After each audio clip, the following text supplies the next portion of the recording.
Good morning, everyone, and welcome to Activities for People Living with Dementia.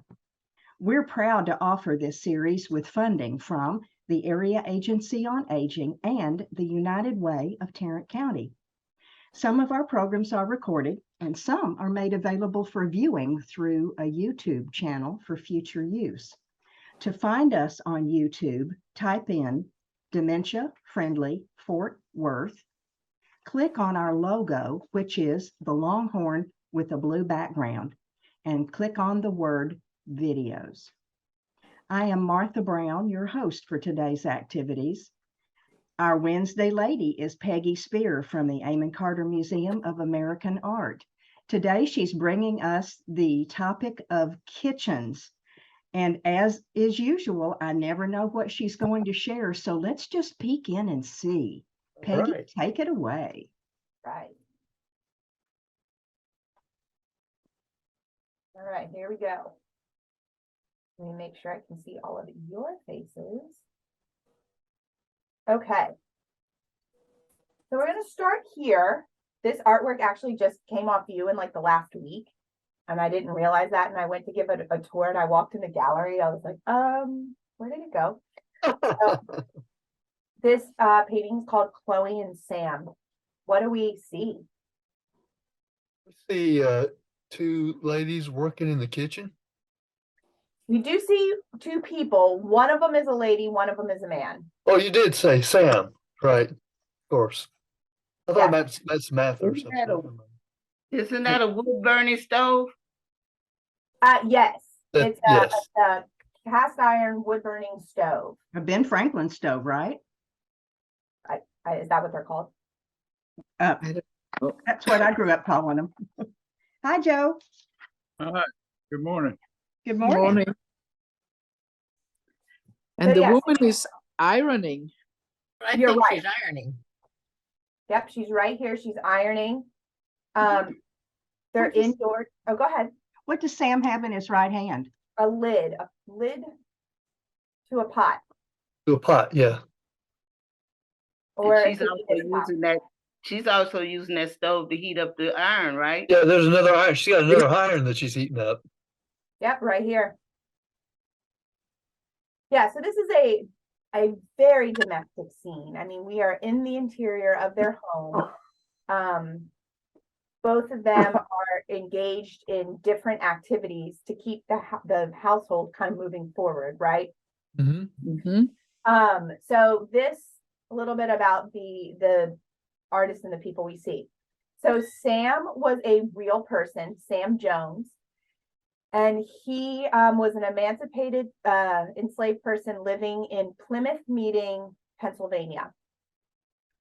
Thomas Hovinden, the artist, moved to Plymouth Meeting, Pennsylvania, and was really interested in depicting this was along the Underground Railroad, so there were people who helped foster or move along those who were escaping the South. And so this was Sam Jones and Thomas became close friends. And so Sam appears in multiple paintings of his, as does this interior. So we assume that this is Sam's actual house. This woman, we don't know exactly who she is. Some art historians speculate that her name is Hester, and she was actually Sam's wife in real life. But the title of the artwork is Chloe and Sam. So a lot of historians tie the name Chloe to Harriet Beecher Stowe's book Uncle Tom's Cabin, which would have been what was her name? Aunt Chloe in that book was a prominent Black woman who was the backbone of an antebellum plantation during that time. So the connection would have been made that, these were either ex-enslaved people or had been emancipated and then now just living their lives, whether they came through the Underground Railroad or not. But she again is running a household and doing it, which seems pretty gracefully and dignified and things like that, right? Right. So it's we had a professor from TCU from the black, from the, oh, what is it? I want to say like racial studies, they're kind of their group, talk about this artwork. And so I'm going to play the video. Sometimes I play those short 1-minute videos of Oh, good. outside voices kind of talking about the artwork. So we're going to watch his take on it. It's closed captioned if you can't hear it.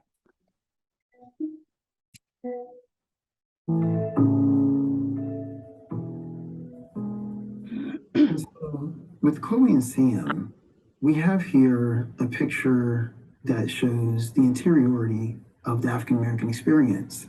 If you look very closely, Chloe is ironing, but appears to be quite studious, as reflected by the glasses, which typically denotes intelligence. Also, if you look carefully, the item that she's ironing appears to have red and white stripes, almost evoking this idea of an American flag that she's still trying to straighten out, perhaps. When we look at Sam, he is seated, and in his right hand, he has the cover of a pot, but his left hand is almost touching his temple in a contemplative stance, as if he were a chemist brooding over some new concoction. So I think Hovenden is presenting us with a liberal view that in 1882 was quite forward-thinking, allowing us to see inside the lives of African Americans. We are intrigued, we are curious, we wish to know more, and this is indeed forward-thinking. But at the same time, we don't see an architect drafting plans. We don't see Chloe and Sam stacking coins like Ebenezer Scrooge. So in other words, the picture still reminds us of how, while it was forward-thinking at the time, we still remain cognizant of the larger struggle to depict equality outside the frame. So, Peggy, yes. is this really a kitchen? Just because there is a stove? Because in the back, doesn't it look as if it's like more of a writing thing? Like a desk?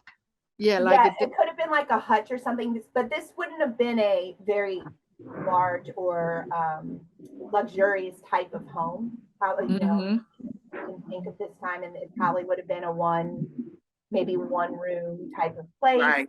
Okay. That, you know, this could have been a table and chairs and a bed over here, and everything kind of happened in just this one room. Okay, all right. Yeah. Kind of like my apartment. Mhm. Yeah, I can tell you, it's just exactly like your apartment. Yeah, It is. exactly. It is. My kitchen's right behind me. The original studio apartment. Is That's that it. another pot sitting on the floor? I think it's a jug. I can't quite tell. It looks like a jug, Okay. but it has it has a hominess to it. I mean, Yeah, even it's though a there's no escaping your spouse in this place. Mhm. It feels very cozy and lived in and like home. Comforting, Yes. Yes, yeah. very comforting.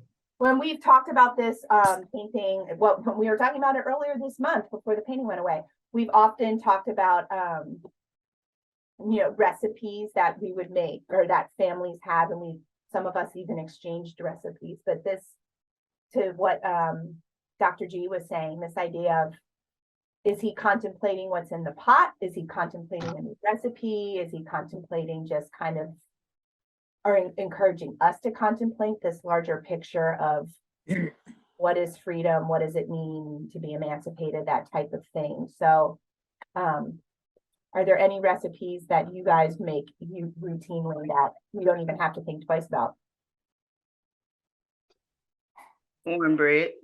Cornbread? Cornbread, yeah. Mm. We don't have to grind our own corn though. No. Oh, Yeah, cool. Speaking So of what- corn, Oh, go ahead. is that corn drying on the rack to the right? It looks Yeah. to be. It looks like it. Yeah. Mhm. Looks like it may be already dried. They're just storing it for until they use it. It's an all-purpose kitchen. Yeah, it's Looks all like they room. got collard greens on the table or where off to the right. Ah, see? Mhm. Dude, think these might actually be the fabric or folded blankets, something like that. Oh, okay. Well, that could be that too. I see hope in the plant on the windowsill. Yep. Mhm. It's, Yeah. it's not a sad place. It's a place that has hope. Yes. Yes. Yeah. It feels very dignified. It does not feel, yeah, it feels like hope. And that a lot of artworks during this time that were depicting, you know, African American or ex-slaves or things like that, or enslaved people, there often were signs of hope. While yes, we're still grappling with this change and we don't know what this change is, we know that it's better than what it was. So this light coming in is that signifier. You're right. Mhm. All right, well, we're gonna leave their crowded little kitchen to go to another crowded kitchen. But it has a This looks like- bathtub in it. New York It looks City. like a bathroom. Yeah, New York, Martha, I didn't even have to tell you, you knew, New York City. If you've ever visited a friend in New York City, then you know that this is not something that is too far-fetched. So it's a makeshift, this artwork's called Makeshift Kitchen. It was done during the Great Depression. And it's by an artist, Will Barnett. We've looked at his artwork before. In fact, one of the artworks we looked at was the one where he drew of a cat on an envelope. If you've seen Yeah. So he was living in New York, depicting the scenes that he saw. And here we have another person again, a very not a true kitchen, but doing her work as, you know, who cares? It's in the bathroom. This is what my option is, and this is what I'm going to do, and I'm going to do it. Another dignified. She's got sheets hanging.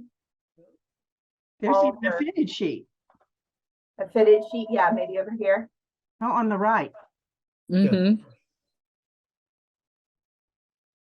But she's doing her work in what is a kitchen bathroom. And like I said, if any of you have ever had friends or visited or even lived in New York, you know, often the size of a postage stamp is your apartment, and each room has more than one function. So we're seeing that. And he was the artist lived in Paris for a little bit, and he was really inspired by another French artist who chronicled the everyday life of a Parisian. And so in the early part of his career in the 1930s, when he was in New York, he was doing this type of social realism and depicting what he saw in his life. So we don't know who this person is, but this was a familiar scene for a New Yorker. So she's doing she's cooking something like in a pot. I think Unless she's actually, unless she has a fire going in the bathtub, I'm not sure how it's. I think she's cleaning. Is I it think not Cleaning. washing. Oh, she's That's cleaning. washing. Oh, dishes? okay. Okay, Yeah. got it. I I think got she it now. washing with lye, right? Say that again. I think she's washing with lye. Probably. I think Oh. she's doing her dishes Yep. Probably. Oh, think how dry her hands are. because there are Mhm. plates and glass and cutlery to the left. And Yes. she's Oh, okay. cleaning. That's I right. see it now. Yeah, Oh, so yeah. probably to clean up from a meal. I mean, she's got her apron on, whether it was an apron from cleaning or an apron from cooking. It works for both. Yeah. Mhm.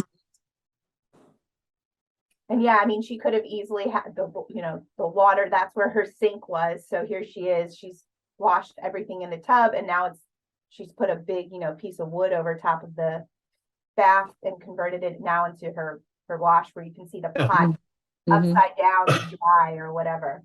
Yeah. Her poor back. I know. I So- know. There's this looks like some sort of wooden frame up against the wall over here, or is that? Oh, that's the plumbing. I mean, that's the plumbing to get the water. I don't know. It almost to me reminds me of one of those server stands that when Oh, okay, okay. I have Yeah. no idea. I don't know what exactly that is. It seems it could be anything, as this is her bathroom kitchen. It could be a storage closet as well, Yeah, See, I thought maybe it was a drying rack. could be. could be. A drying rack, or that thing that you wash your clothes on, that I don't know what you call it, that has Oh, Washboard, washboard. well, washboard, yeah. that's Yeah. probably, Yetta, I think you're probably closest on the money now that you say that. Yes, that's right. You can almost see the ridging of what that That's right. metal would be. Yeah.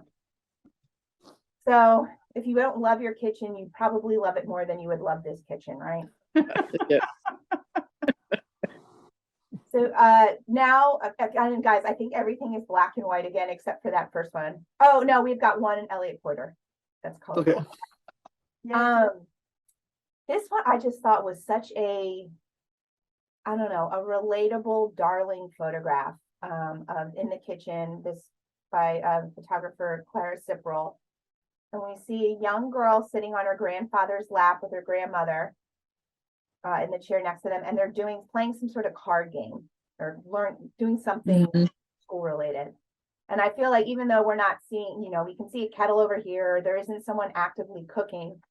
We all know that the kitchen is the heart of the house. I mean, think of throughout your life when you've hosted and you're still in the kitchen and everybody just kind of follows you into the kitchen and is talking and drinking around you while you're cooking, or how kitchens now spill into your family place. So it blends the social and the working of being in the kitchen. But this is such a familiar scene of sitting around the kitchen table and homework, eating, talking, whatever it is.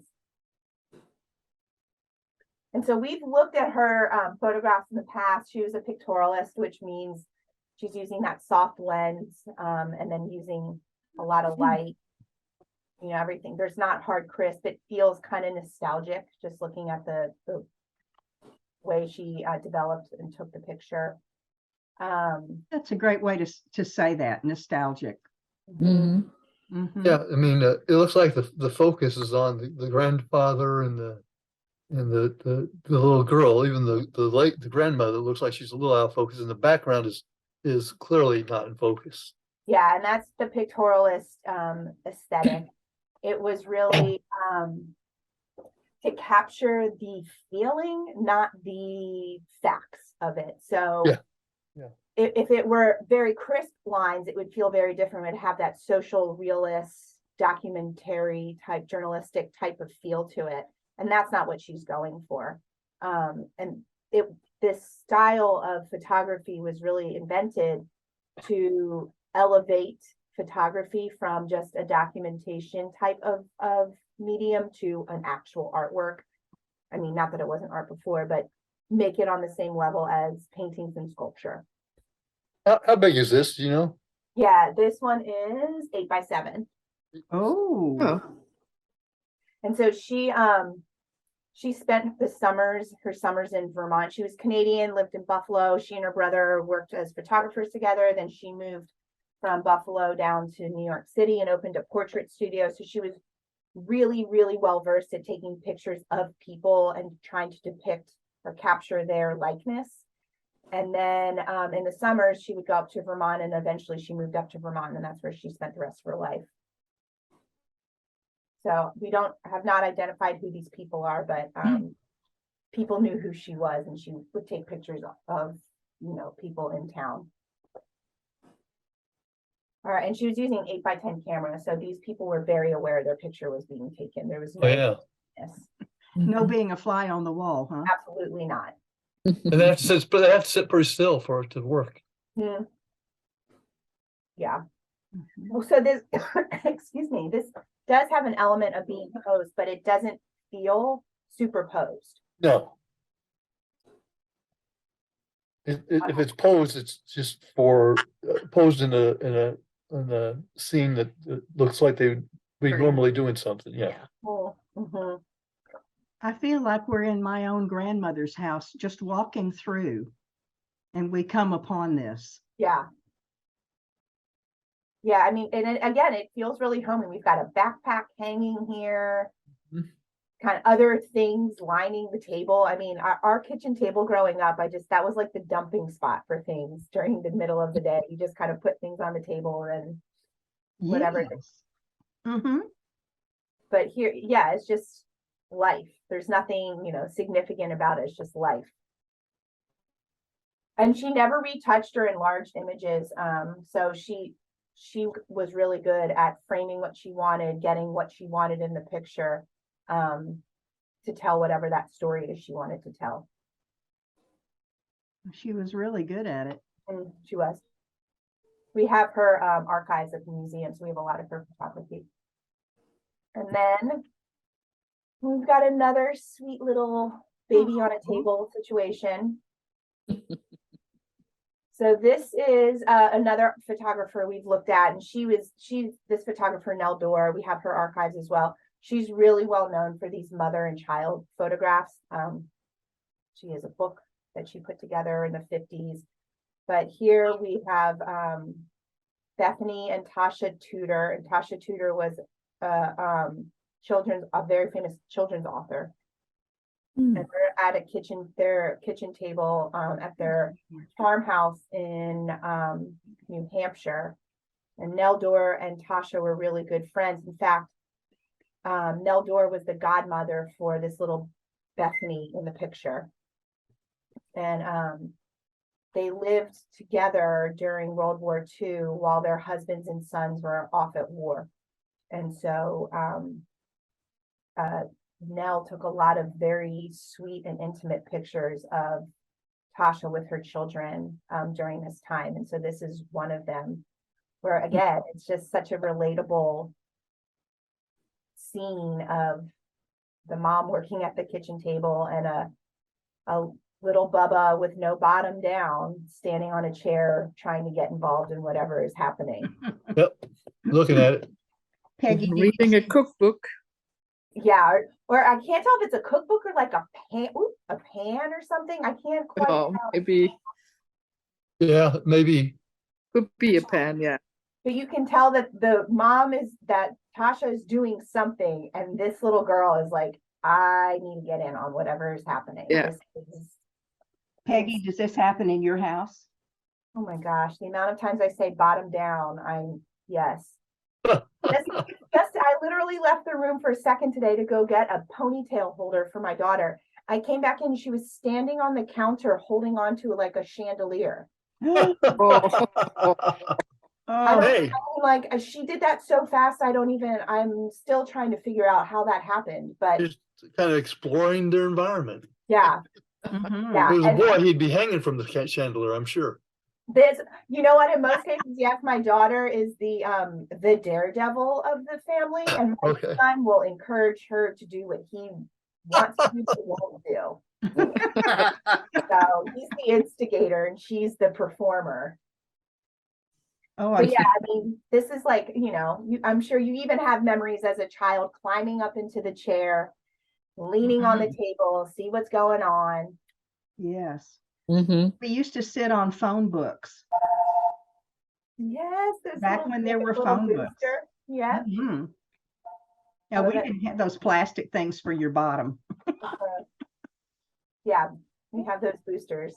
So anyway, so if you're visiting family this weekend for Thanksgiving or hosting or just have memories, if you have grandchildren or children around, there will be someone who's wanting to help. We have one more photograph of a kitchen. Ooh, of course it's Elliott Porter. Yeah, and this is his stove.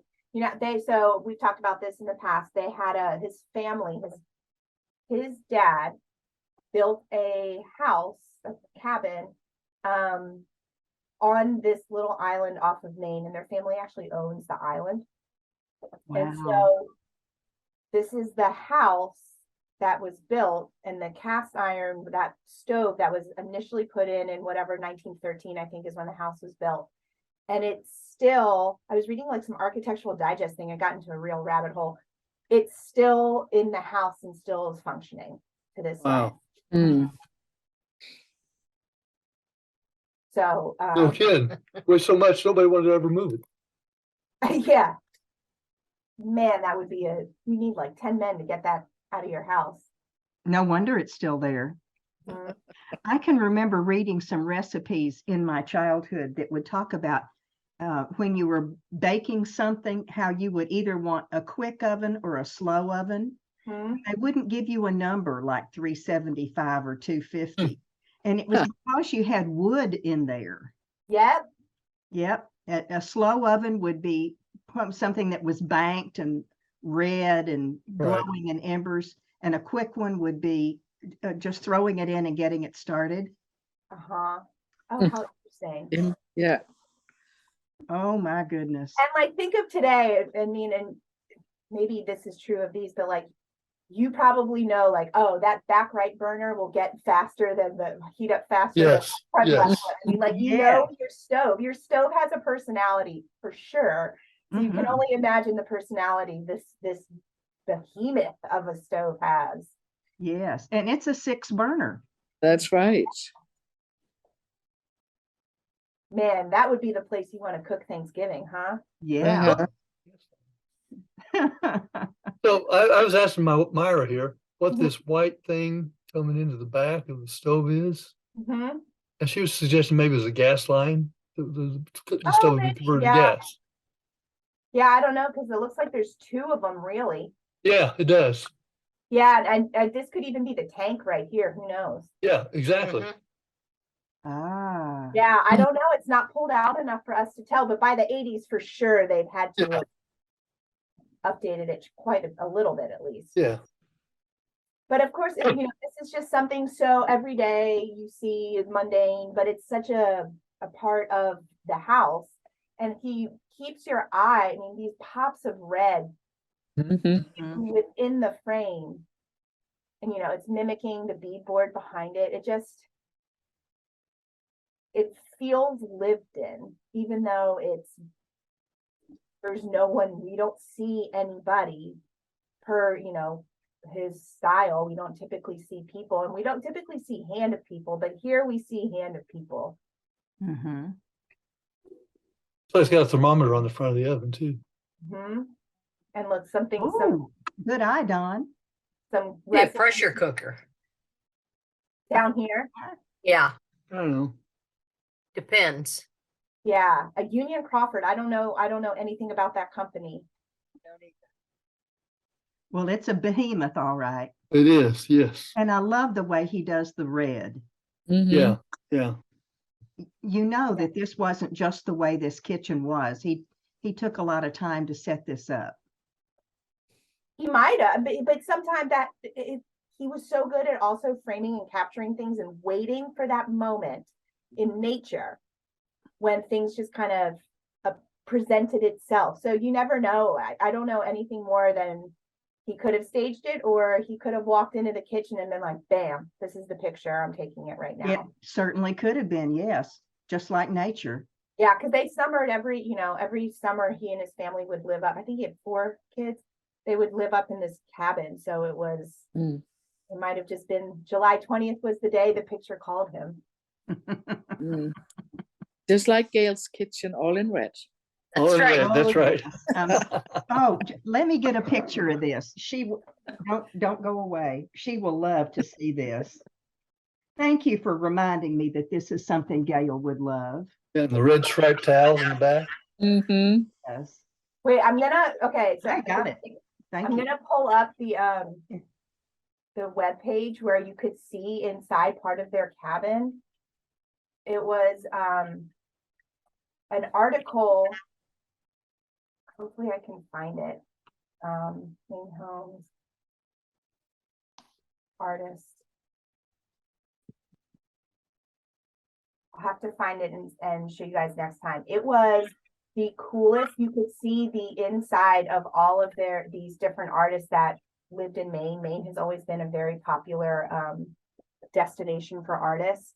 Mm-hmm. You were seeing a lot of the artist studios, and it showed what the living part of the Porter cabin looked like.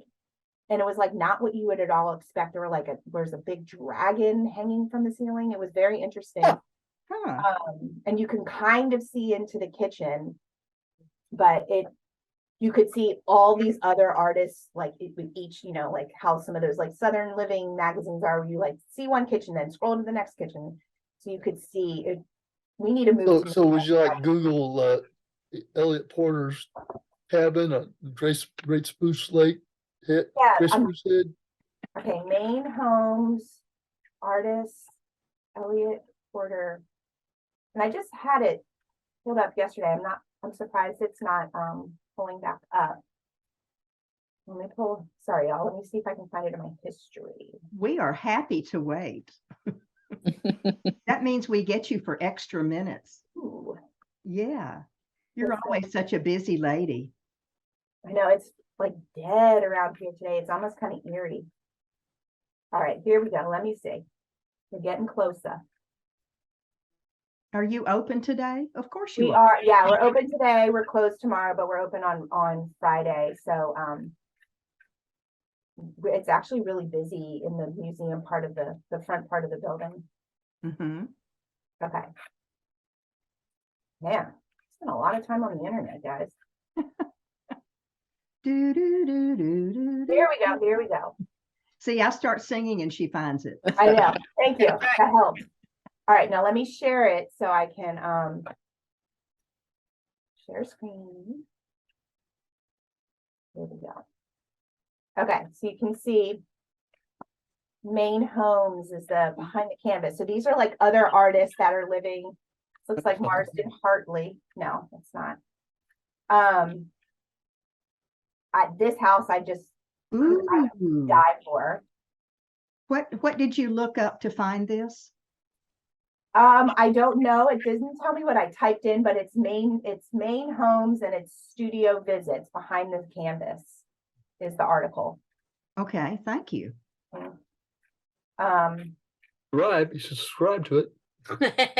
Yeah, right. Okay, so this is their house. Oh, Really? wow. My goodness. That dragon, like that totally surprised me for some reason. Yeah, two dragons. Two There's one on the other On side. the other side too. too. Oh, it's Is it laid in wood?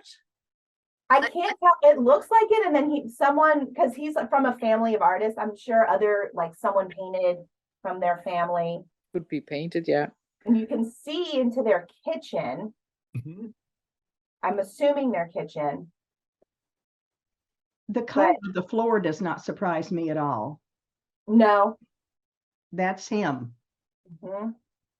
That is so beautiful. Isn't it so cozy? Like, wouldn't you Mhm. want- and that fire going in the background. I mean, Yeah, Mhm. see it. Yeah. there would be no reason to leave the house. No. Mm-mm. And then this room too, I thought was really quite I wonderful as like well. that room. Oh, yeah. that's a studio, huh? Yeah. Oh, train in there. And Oh, then you this did see a train. Yeah. This is a Zorak. We have some of his artwork in the museum too, but this just looks like the coziest room to sleep in, especially if it's like a chilly day. Mhm. Mhm.